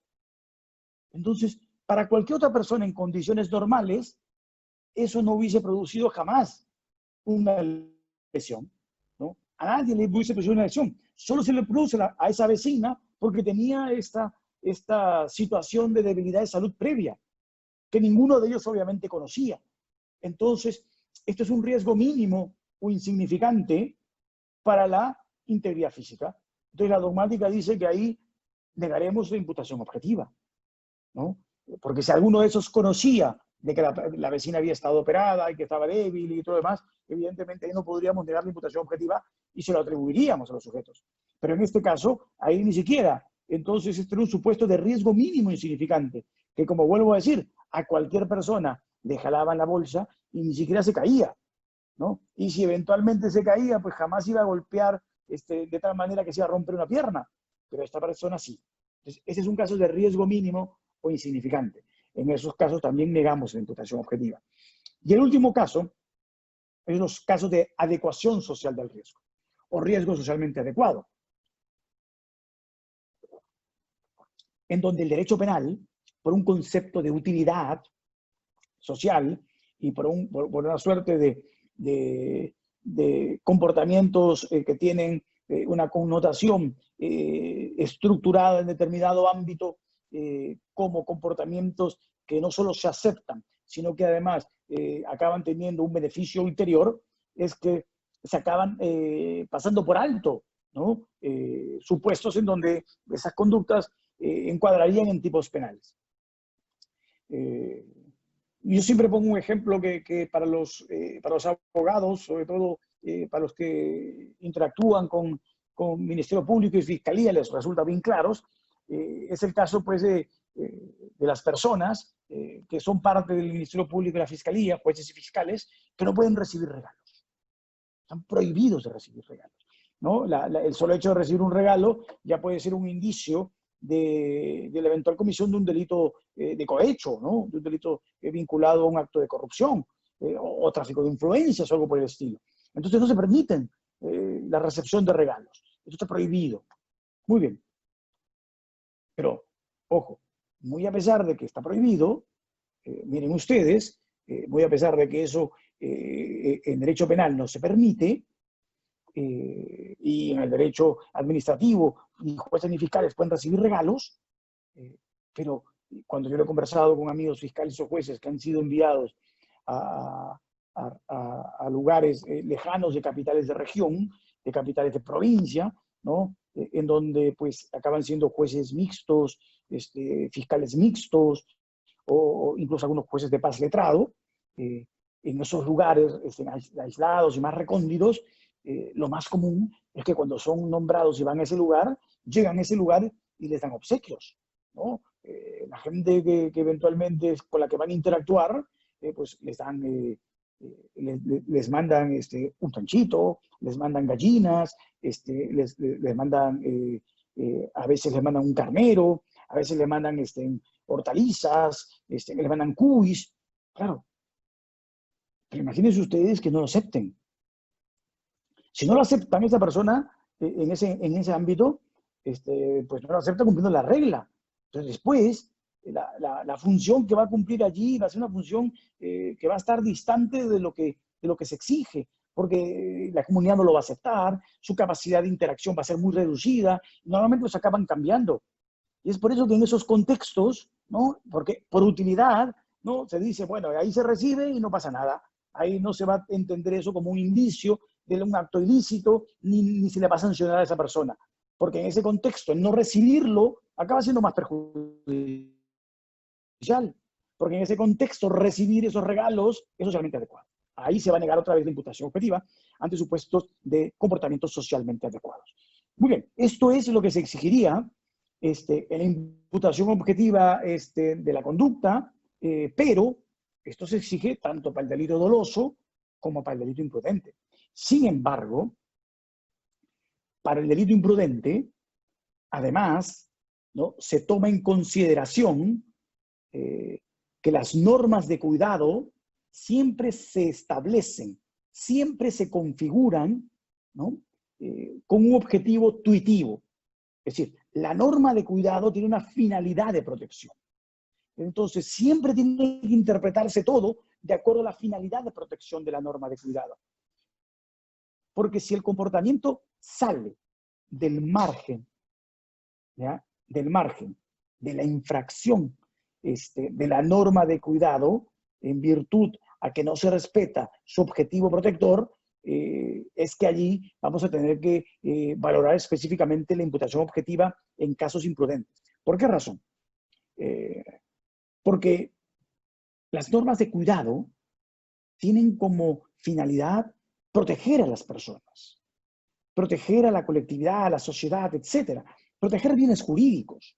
Si ese es el objetivo de la norma de cuidado, entonces tenemos que interpretar ello siempre en los comportamientos imprudentes en cuanto analicemos imputación objetiva. Entonces, la dogmática dice, muy bien, cuando estemos ante tres supuestos, es que la dogmática va a decir, pues estamos fuera del ámbito de la protección de la norma de cuidado, y si estamos fuera del ámbito de la protección de la norma de cuidado, pues estaremos ante supuestos de negación de la imputación objetiva. Es decir, vamos a tener la creación de un riesgo jurídicamente desaprobado, se va a realizar en el resultado, pero a pesar de eso, por estar fuera del ámbito de la protección de la norma de cuidado, vamos a negar la imputación objetiva. Estos son tres casos, tres supuestos generales, ¿no? Los supuestos de imprevisibilidad. Oiga, lo imprevisible, y no solo es para el hecho imprudente, sino lo imprevisible está fuera del derecho. Yo le puedo exigir a una persona que actúe respecto a lo imprevisible. Las personas no tienen una bola de cristal. Las personas no van a saber lo que va a suceder más adelante, no tienen pues la posibilidad de predecir el futuro. Entonces, lo imprevisible no es exigible. Entonces, si algo es imprevisible, pues yo no lo puedo castigar, porque además eso está fuera del ámbito de la redacción de la norma de cuidado.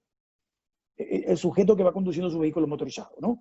Y el sujeto dice que tiene que llegar temprano a una cita médica, ¿no? Y va por la avenida, imagínense ustedes, Universitaria, y está yendo a 120 kilómetros por hora, y el límite es 60. Entonces, está yendo a esa velocidad para llegar en punto, y en una esquina se cruza una persona y la atropella.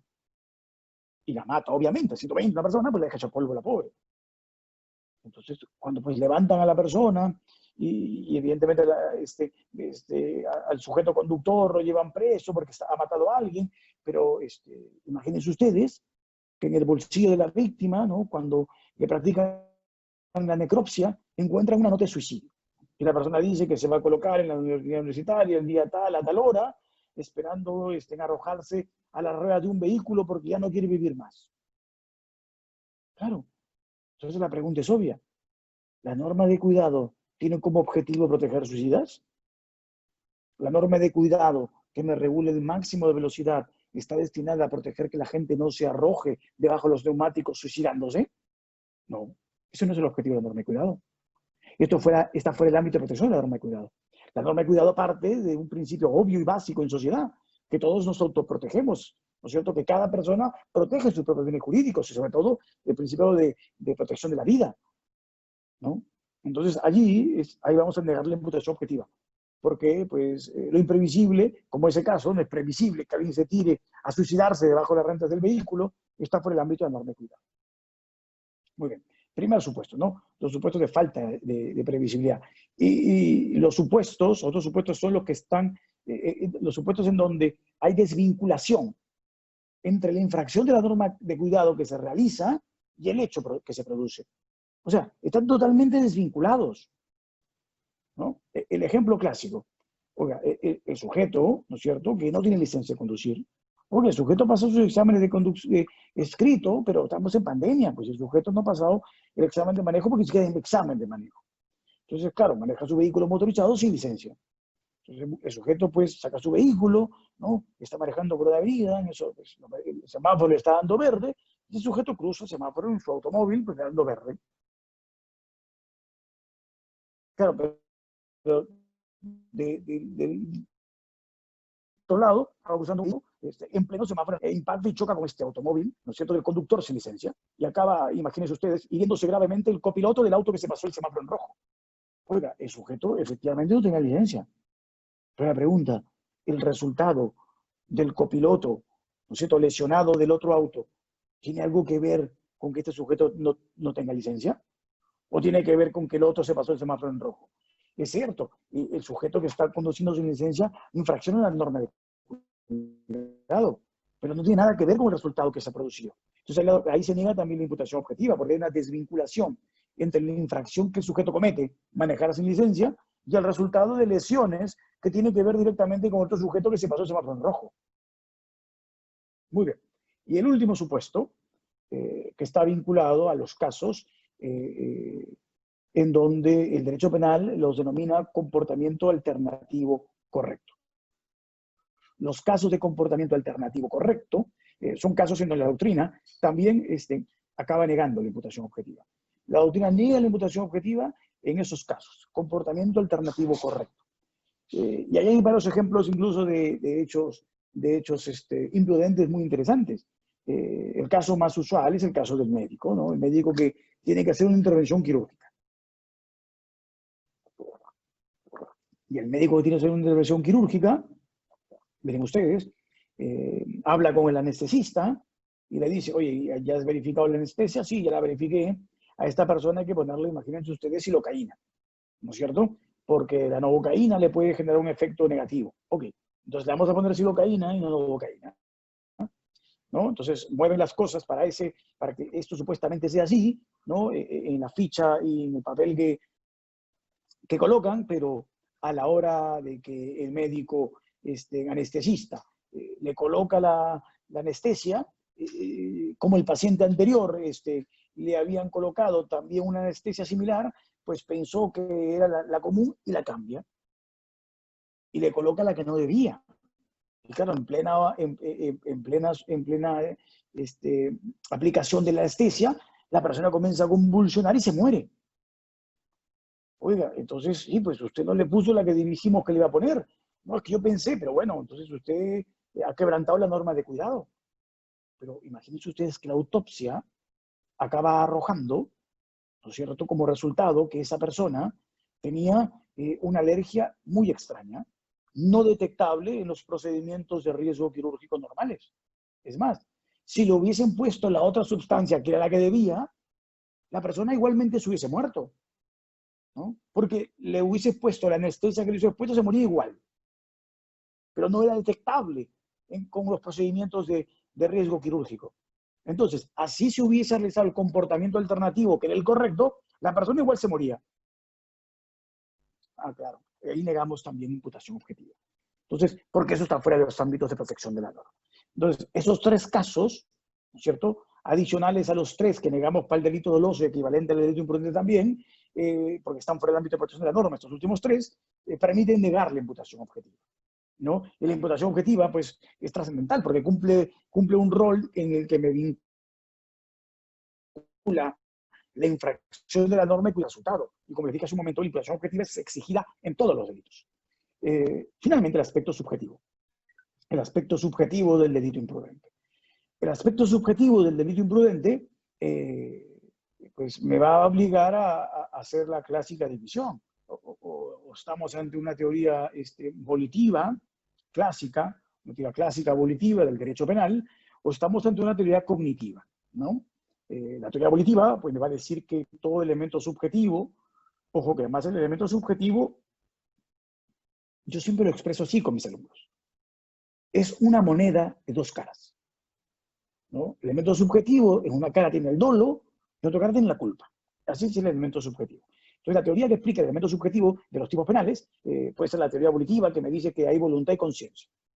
Entonces, claro, si seguimos la tesis volitiva, la culpa, ¿no es cierto?, va a ser culpa con representación y culpa sin representación. Y en la culpa con representación, pues el sujeto tiene plena voluntad y conciencia de quebrantar la norma de cuidado.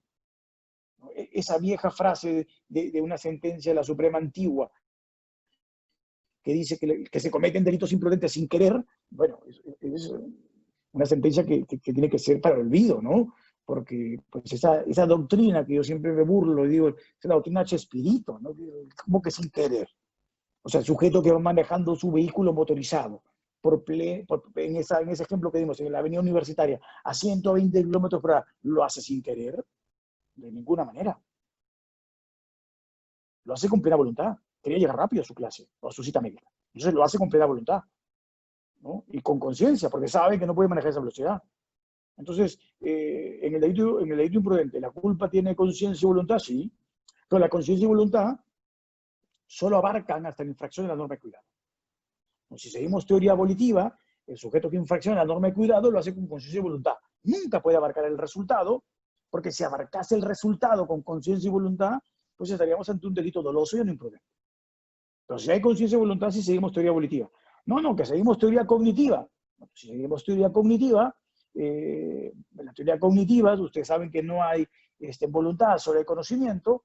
Entonces, claro, si el sujeto desconocía, pues será un comportamiento imprudente. Si el sujeto conocía o debía conocer, pues estamos ante un supuesto doloso, ¿no? Esas son las diferencias que hay entre la vertiente volitiva y cognitiva. En la práctica, como siempre les comento con quienes conversábamos de derecho penal, pues nuestro código penal no hace mayor distinción entre si es culpa consciente o inconsciente, o con representación o sin representación, o dolo eventual, o dolo directo. O sea, no hace mayor diferenciación punitiva. No hay nada que me permita decir de manera normativa que la pena será una u otra. Esto puede ser un criterio para graduar la pena. Si en algunos casos puede ser más grave uno que otros, sí, pero dependerá del caso concreto. Pero para movernos dentro de los mínimos y máximos del tipo penal, pero no va a salirnos de ellos. Entonces, la culpa, ¿no es cierto?, entendida con una u otra teoría, siempre hay que identificarla como un acto con pleno conocimiento de quebrantar la norma de cuidado, ¿no? O sea, teoría volitiva o cognitiva, en ambos casos, el sujeto tiene que tener conocimiento que quebranta la norma de cuidado. Lo que no debe conocer es el resultado que se va a materializar, porque el resultado sí tiene que estar fuera del conocimiento, porque si estuviese dentro del conocimiento, ya no sería imprudente, sino sería doloso. Eso sí es importantísimo que lo tengan claro. Y lo otro es una discusión que sería mucho más larga y mucho más compleja, es discutir eventualmente, pues solo se los menciono, si hay interés en peculiarlo, podemos intercambiar opiniones ahora que les permita a ustedes preguntar y hacer cuestionamientos, pero la discusión de la posibilidad de que exista coautoría en delitos imprudentes, pues yo la niego, ¿no? Hay algunos autores que dicen que es posible, yo creo que no, a la luz de nuestro código tampoco es posible. Oiga, y es posible una complicidad imprudente. Hay algunos autores que, vuelvo a decir, también ahí la aceptan. La complicidad yo no la acepto, y además de la mano de nuestro código dice que el cómplice tiene que actuar con dolo. Y como dicen muchos autores, por ejemplo, Felipe Villavicencio, así lo decía siempre Felipe, oye, el que es cómplice actúa con doble dolo, ¿no? Es el dolo de saber que colabora en el hecho de otro, pero además saber que el hecho que realiza, ¿no es cierto?, es un hecho, es un hecho pues, delictivo en sentido amplio, ¿no? Yo realizo este hecho colaborando con que es de otro, pero tengo ese doble dolo en la complicidad. Entonces, pero en el caso del delito imprudente, yo no admito que haya complicidad. Oiga, ¿y puede haber instigación a un hecho imprudente? Pues yo creo que sí. Yo creo que sí, porque nuestro código incluso dice que el que actúa con dolo es el que instiga, pero el que instiga a otro no a un delito doloso. Nuestro código dice que instiga a otro a un hecho punible, y el hecho punible puede ser o doloso o imprudente. Por eso yo entiendo que no hay limitación a que pueda haber una instigación dolosa a un hecho imprudente, ¿no? Y la dogmática también lo acepta uniformemente. Oiga, y tentativa, ya les adelanté, en el artículo 16, nuestro legislador habla que la tentativa implica la decisión de cometer el acto ilícito. Entonces, si yo decido cometer el acto delictivo, no decido infraccionar la norma de cuidado, no, decido cometer un delito. Entonces, si eso es lo que dice el legislador, pues no puede haber tentativa imprudente. Y como dije al inicio, oiga, pero yo puedo castigar a tentativas imprudentes, sí, claro, como tipos dolosos de mera actividad, si así lo desean, ¿no? Pero no como tentativas imprudentes estricto sensu. Entonces, esa es la concepción de los temas vinculados a autoría, a participación, y a los temas vinculados a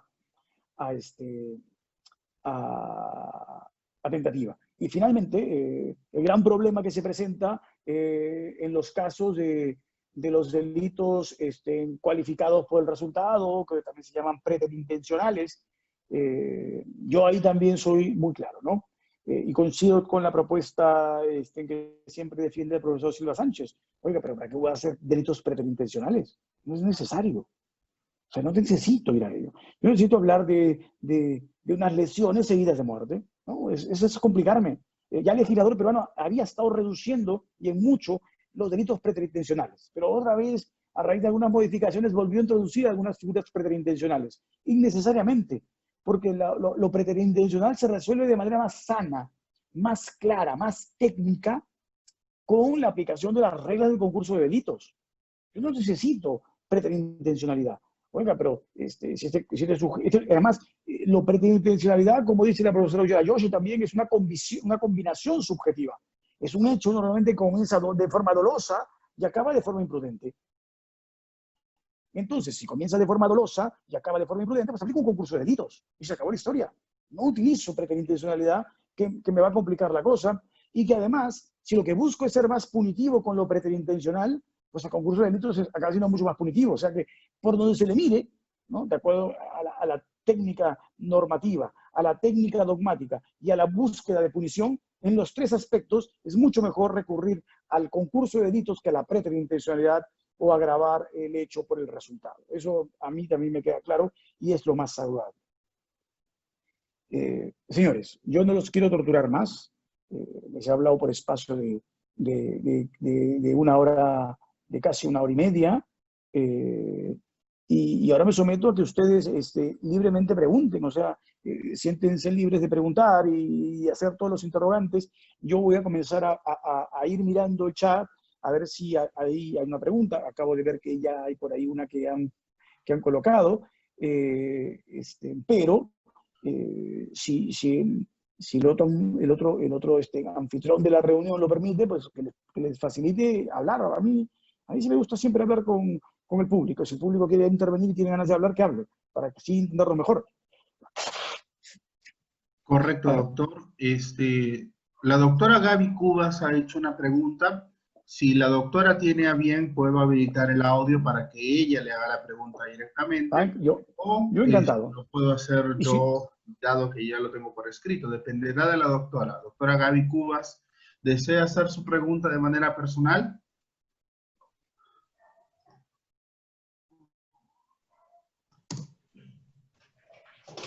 Le escuchamos, doctora Gaby Cubas. Sí, doctor. Ante todo, felicitarle la exposición. En realidad, muy buena y ha generado bastantes conocimientos, afianzar nuestros conocimientos, sobre todo muy útiles para nuestra práctica. Nuestro ejercicio, en todo caso, funcional, profesional. La pregunta es la siguiente. ¿Existe últimamente, bueno, no últimamente, ya hace algún tiempo atrás, alguna tendencia, algunas opiniones, varios, diversos casos de accidentes de tránsito propiamente, ¿no? Accidentes de tránsito en los cuales se cometen pues infracciones de deber de cuidado, vulneración de reglas técnicas de tránsito, así lo denomina el código, pero sin embargo se plantea que el agente no estaría actuando bajo una conducta imprudente, sino bajo un título de dolo eventual. ¿Por qué?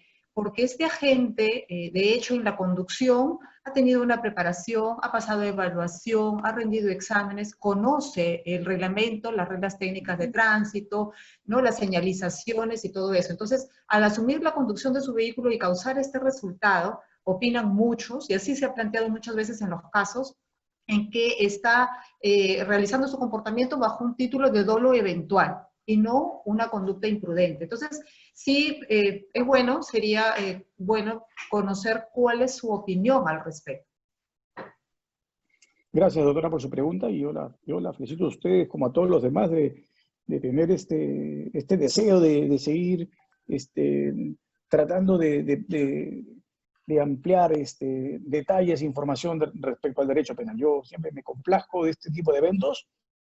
Felicito a los organizadores, pero también a ustedes, porque ustedes están ahí en largo tiempo escuchando y atentos muchos a tener dudas y preguntas, que para mí eso es muy saludable. Entonces, felicito a ustedes por ello, y además su pregunta es muy clara y bien importante porque nos contextualiza una realidad triste en el Perú. Esa es una vieja práctica, no es de ahora como usted lo dice. Esta es una vieja práctica de una malformación en el ámbito del derecho penal. ¿Por qué? Porque siempre hay esa creencia, y esto viene del derecho civil, ¿no?, que el conductor es el responsable. Pero sí, lamentablemente en el ámbito del derecho civil, el conductor responde, porque en el derecho civil tenemos responsabilidad vicaria. Entonces el conductor va a responder de todas maneras por lo económico. Una cosa es que el conductor responda por lo económico y una cosa es que el conductor responda por lo penal. Y si vamos a hacer el análisis riguroso de lo penal, lo que tenemos que establecer es si el sujeto cometió o no cometió una infracción de la norma de cuidado. Como usted lo dice, si no hay infracción de la norma de cuidado, pues no tenemos nada de qué discutir. O sea, el sujeto que va manejando su vehículo motorizado por la carretera a 100 kilómetros por hora, que es el límite que se permite, y se cruza una persona intempestivamente, como sucedió hace un par de días en la carretera, porque una persona cruzó intempestivamente porque era una vendedora ambulante y estaba huyendo de los serenazgos que le iban a decomisar su mercadería, y cruza por la carretera y un vehículo la atropella y tristemente la mata. Porque el conductor del vehículo, ese conductor del vehículo, pues no debería pasar ni siquiera pues un minuto bajo una condición de diligencias preliminares. ¿Sí? Todo esto es así de claro. Inmediatamente recoge la información el fiscal y se da cuenta, esto pasó por esto, por esto, por esto, pues el conductor del vehículo no se le debe abrir ni diligencias preliminares. Pero acá hay esa equivocada percepción, bueno, pues el conductor del vehículo, y esta señora deja hijos y deja personas necesitadas que dependían de ella. Un momentito, eso no es parte del derecho penal. Igual en el derecho civil, pues ahí tendrán que eventualmente perseguir una indemnización, pero en el derecho penal ese comportamiento es irrelevante. Solo será relevante si infracciona la norma de cuidado. Y eso es importante ponerlo así de claro. Y lo otro que dice usted es también importante. Oye, pero hay que ponerle dolo eventual. Bueno, es que, a ver, es que seamos claros. Yo por eso, y siempre se lo digo a mis alumnos en la maestría y mis alumnos de pregrado, yo creo que cada vez más la tesis de la teoría normativa me parece más sensata que la teoría volitiva, ¿no? Porque eso de dolo eventual. O sea, el dolo eventual es ese famoso dolo de las probabilidades. Y que si sigue la teoría volitiva, el que comete una conducta en dolo eventual, lo que hace es que se conforma con la probabilidad de manifestar con su accionar ese resultado, ¿no? El ejemplo clásico de manual, oiga, la persona que agarra y decide cobrar el seguro del valor de su casa, porque su casa hoy día vale poco, porque se devaluó, entonces dice, voy a meterle fuego a mi casa se incendia y cobro el seguro. Oiga, pero yo sé, ¿no es cierto?, que al lado de mi casa tengo un par de vecinos ancianos y que su casa, pues, no está hecha de un material muy bueno y que es producto de este incendio se puede acabar quemando la casa de los vecinos también, y es altamente probable que al quemarse ellos jamás puedan salir, pero bueno, ya pues, si se queman, qué mala suerte. Bueno, eso es lo eventual, porque yo acepto la probabilidad. En cambio, en una conducción de un vehículo motorizado, ustedes tendrían que estar pensando que el sujeto maneja, ¿no es cierto?, y quebrando una norma de cuidado, ¿no es cierto?, pensando que va a matar a esa persona que está ahí adelante, que es altamente probable que la mate. Y eso para mí es insustentable desde una perspectiva práctica. Y por eso yo no creo que sea aplicable esos casos con lo eventual. Para mí, claramente, eso es un caso de imprudencia. Y claro, lo que pasa es que tratan de hacerlo como un comportamiento en todo eventual, seguro para poder hacer de hecho un hecho muchísimo más grave. Pero para mí, claramente, es un hecho imprudente y no doloso. O sea, para nada doloso. Y yo creo que la respuesta del ordenamiento legal a través de la intervención de jueces y fiscales debería colocar eso en su real dimensión, pero a veces, lamentablemente, muchas de las denuncias fiscales y muchos de los autos de procesamiento, pues, acaban sucumbiendo a la presión de los medios, porque los medios dicen, oiga, pero ha matado a 3 personas producto de que ha manejado a exceso de velocidad, y cómo ha ido tan rápido en ese lugar, y no sabía que esas personas estaban allí, etcétera. ¿Cómo se le va a poner tan solo una pena hasta 8 años? A esa persona tiene que irse a la cárcel más tiempo. Bueno, tratan de forzar una figura de doble eventual que no existe. Porque para que sea doble eventual, el sujeto tendría que conformarse con elevada probabilidad de que esas personas, ¿no es cierto?, que estando allí, ¿no?, él se conforme con el resultado muerte. Distinto es el ejemplo, ¿no?, el ejemplo válido, además creo que alguna vez pasó, hace mucho tiempo, el sujeto que agarra su vehículo motorizado y para cortar camino, imagínense ustedes, se mete por la calle Las Pisas en Miraflores. Oiga, pues es una calle peatonal, ¿qué importa? Pues por ahí voy a llegar más rápido. Si las personas están ahí, tienen que saltar un costado y eludir el carro. Ah, distinto, ¿no? Porque él está yendo por un lugar no habilitado para automóviles. Y él sabe que ahí hay personas. Lo que está diciendo es que las personas se muevan, pues ahí sí podríamos alegar doble eventual. Pues si el sujeto va conduciendo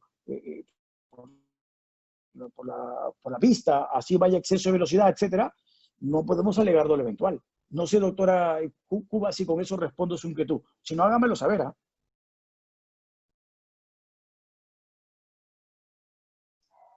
Muchas gracias, doctor. La siguiente pregunta viene de la participante Marilu Pino, quien inquiere, ¿cómo saber qué tipo penal imputar en situaciones en que al parecer hay concurso ideal, por ejemplo, en delitos preterintencionales, como el 128, exposición al peligro con resultado muerte a título de culpa, y homicidio en los que el resultado muerte puede ser imputado a título de culpa? A ver, lo que pasa, doctora Pino, lamentablemente, muy buenas tardes, es que nuestro legislador pues ya estableció figuras preterintencionales, no tenemos más que aplicarlas, no tenemos alternativa. Yo digo que ya debería dejarse de usar porque más fácil es aplicar las reglas concursales que ir a figuras preterintencionales, ¿no? El delito de exposición al peligro con resultado muerte es una figura preterintencional, porque la exposición al peligro es un delito de omisión, ¿no? Es una omisión pura, en donde yo castigo la exposición al peligro de una persona. Claro, el plus de pena es que se agrava con el resultado muerte. Y en los homicidios en los que el resultado muerte puede ser imputado a título de culpa es exactamente al revés. Es exactamente al revés la situación, porque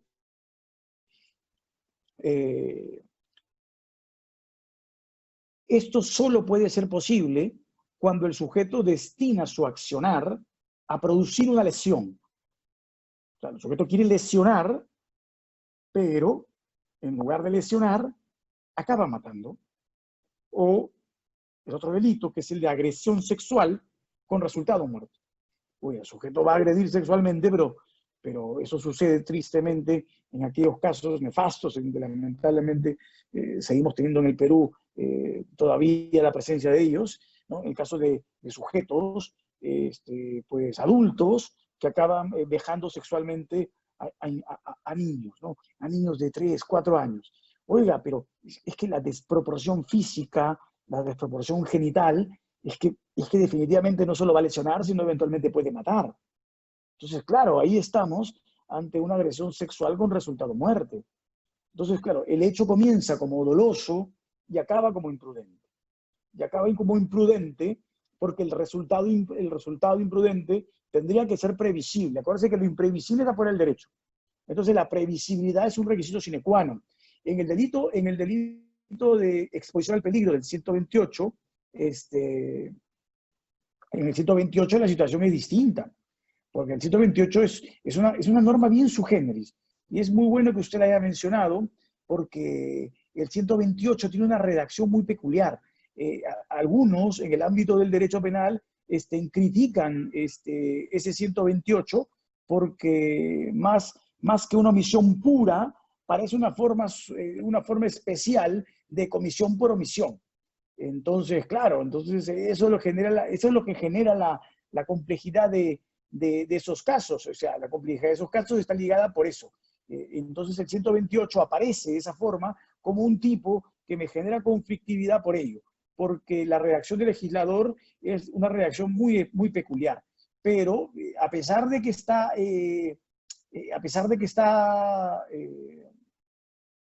regulado de esa forma, el legislador me está describiendo una circunstancia de riesgo en particular y que tiene provista la eventual manifestación de un resultado, a diferencia de lo clásico y usual con un delito de omisión. En un delito de omisión pura debería ser concebido, ¿no?, stricto sensu, como un delito de mera actividad. Entonces, yo creo que ahí tenemos una modalidad sui generis del legislador, en donde pues lo que me castiga es, en principio, el exponer a una persona en peligro y un plus de pena, como lo dice ahí el legislador, en los que se pueda eventualmente producir un resultado lesivo, ¿no? Pero sigue siendo una omisión. Entonces, por eso la pena es de 1 a 4, y el resultado muerte excepcional, pues, es una circunstancia que permitiría agravar la pena, como dice el legislador, con los casos de lesiones graves o muerte, como lo dice el 129 respecto a esos artículos.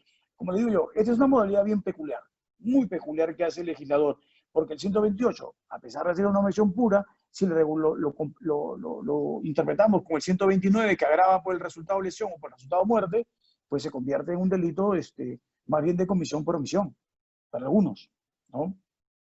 No sé, con eso resuelvo su pregunta, doctora Pino. No, gracias a usted.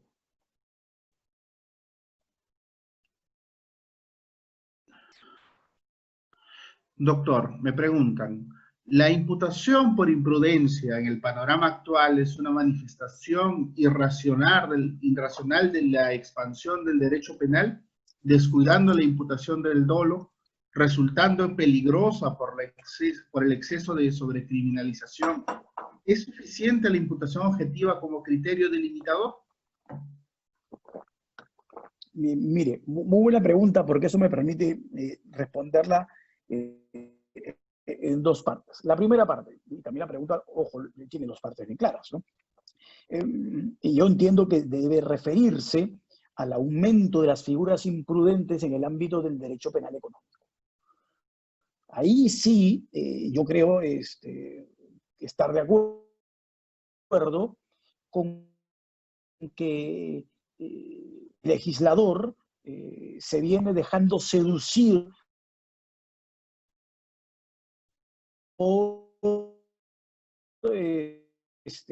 traficar la mayor posible penal. Entonces, estos casos donde en otros países ya existe, y como siempre sucede, acabamos copiando lo que pasa en otros países, en donde ya se han visto supuestos de lavado de activos imprudente, donde se ha visto defraudaciones tributarias imprudentes, etcétera, definitivamente son una ampliación peligrosa de un derecho penal económico. Peligrosa porque lo que en la práctica acaba siendo lo punible son meras infracciones administrativas. Y eso es lo riesgoso, convertir a las meras infracciones administrativas en comportamientos impunibles y además dotarlos de una exigencia mayor y llevarlo al ámbito del derecho penal e incluso exigir en estos casos que el sujeto actúe, tiene que tener de las reglas de cuidado. Y yo, como siempre lo digo, y espero que en el Perú nunca suceda ello, porque yo además lo he conversado no con personas que no sean abogados, ¿ah? Los he conversado con abogados, y yo supongo que los que están allí escuchándome, la gran mayoría lo son. Entonces yo siempre digo lo mismo, si en el Perú convierten a un delito como la defraudación tributaria en un delito imprudente, pues todos vamos a tener que defendernos. Porque ¿cuántos de ustedes leen la norma tributaria y tienen claro cómo deben declarar sus tributos? Y claro, y si por descuido, entre comillas, por infracción de norma de cuidado, no declaran la totalidad de sus tributos, ¿esto lo va a convertir en delito? O sea, ¿se imaginan? Todos ustedes y yo seguramente estaríamos procesados. Porque la redacción de las normas tributarias son tan complicadas y complejas, ¿no es cierto?, que ni los abogados las entendemos y tenemos que recurrir a un tributarista para que le explique. Entonces, a mí sí me parece muy peligroso que ese tipo de comportamientos los acabe haciendo punibles, porque voy a extender demasiado el ámbito de la injerencia del derecho penal, sobre todo si estamos hablando de criminalidad económica, cuando lo que se ha ido recogiendo a través de la evolución histórica es que los delitos imprudentes tienen que restringirse a aquellos comportamientos más graves, no a permitir que las infracciones administrativas como tal se conviertan en delictivas. No sé si con eso respondo la pregunta de quien la hizo, que me pareció muy interesante.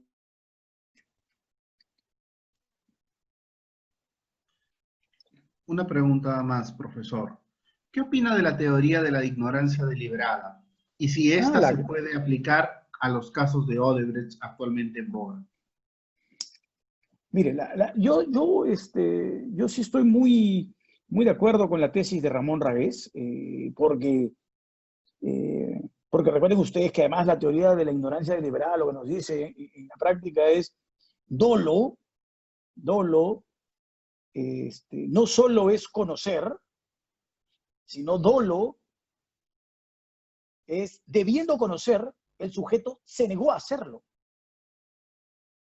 Ahí no estamos hablando de un sujeto pues, que descuidadamente dejó de conocer.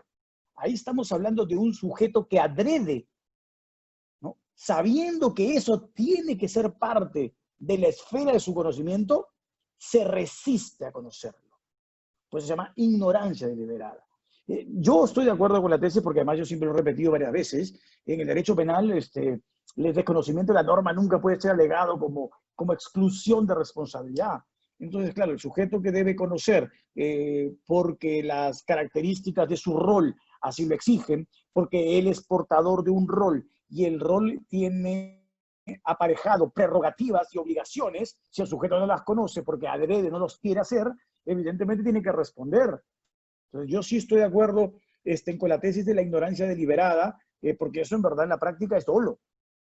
Ahora, ¿lo puedo aplicar en los casos de Odebrecht? Lo puedo aplicar seguramente si es que la persona que no quiso conocer, ¿no?, en la práctica, porque por eso es el que no quiere conocer, lo que desconoció estaba dentro de su ámbito de las prerrogativas.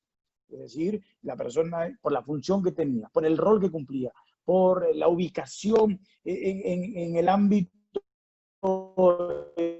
empresarial o funcional, generalmente tenía que conocer cierta información y adrede decide no conocerla. Sí, claro, responde por dolo. Yo no tengo ninguna duda al respecto. Pero, ojo, siempre y cuando sus prerrogativas funcionales o competenciales, sea funcionario público, sea un funcionario privado de una empresa, sus prerrogativas competenciales tienen que estar claramente establecidas. Tampoco puedo presumir cuáles son sus prerrogativas. Si yo ya sé cuáles son, y el sujeto las sabe y adrede desconoce ellas, sí, yo creo que puede responder por dolo y ya no por culpa. Muchas gracias, profesor. Hay una última pregunta, si tiene bien a responder. Sí, claro que sí. Quien la ha realizado es el doctor Gianfranco Gómez Bobadilla. Si gusta, él puede preguntarlo, o si lo prefiere, lo puedo hacer yo. A ver, lo escucho el doctor Gómez Bobadilla, si desea él hacer su pregunta. Bueno, la voy haciendo yo. En los casos de los grupos de los ronderos, en donde se cometen conductas muchas veces excesivas, con conocimiento y voluntad, transgrediendo derechos fundamentales, justificándose muchas veces ellos en que su actuar es permitido y justo.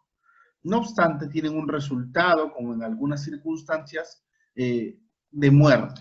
Viéndolo desde el punto de vista penal, es una conducta dolosa, o se puede advertir que estamos ante un error de tipo vencible, en donde la gente pudo haber salido del error en el que se encontraba por desconocimiento de la ley y evitar el resultado observando el debido cuidado. Lo que pasa con la justicia de rondas es que, y eso es importante, no solo tiene reconocimiento constitucional, está basada en prácticas constitucionarias y solo deben ser admitidas en aquellos lugares en donde el Estado no tiene presencia, en donde no hay justicia posible desde el gobierno central, ¿no? Desde el gobierno, desde el Ejecutivo, que es el encargado de llevar a estos lugares la posibilidad de que se instalen juzgados, fiscalías, que cumplan el rol de administrar justicia. Entonces, se trata de justicia alternativa, pero en aquellos lugares en donde no existe otra posibilidad, ¿no? Y esto es importante porque a veces esto ha traído mucha confusión en la práctica cuando se permite su coexistencia. Sin embargo, en estos lugares a veces han habido excesos, como lo dice la pregunta, también, y se pueden acabar causando resultados lesivos, otra vez también, pero hay que ser bien claros que el resultado lesivo es importante identificarlo. Si el resultado lesivo es producto de un error de tipo, ¿no? O de un error de prohibición, porque esa es la diferencia clara que hay que tener.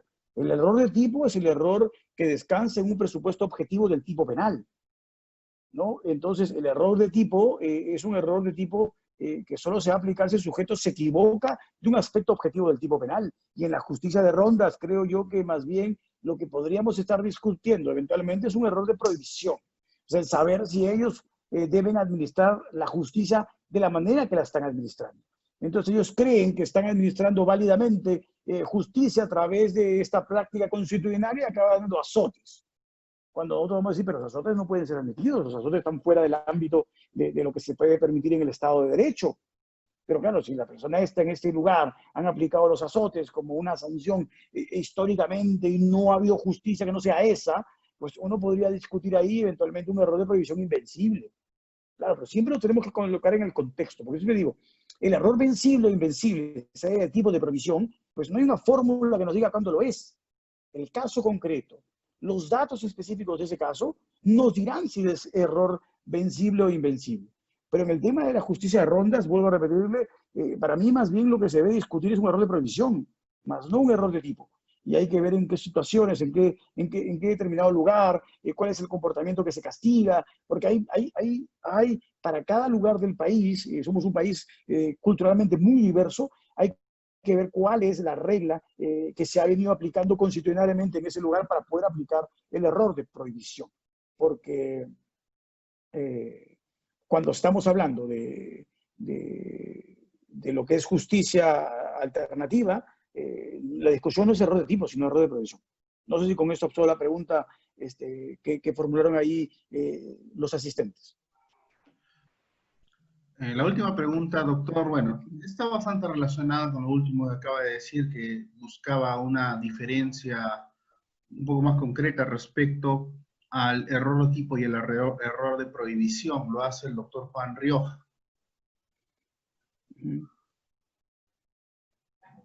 Lo que pasa es que el error de tipo es un error respecto a un elemento objetivo del tipo penal. Ojo, y ahí va a variar, depende de qué teoría del delito se siga, ¿no? Si sigue la teoría bipartita solamente tiene dos elementos, ¿no? Antijuricidad e imputación personal.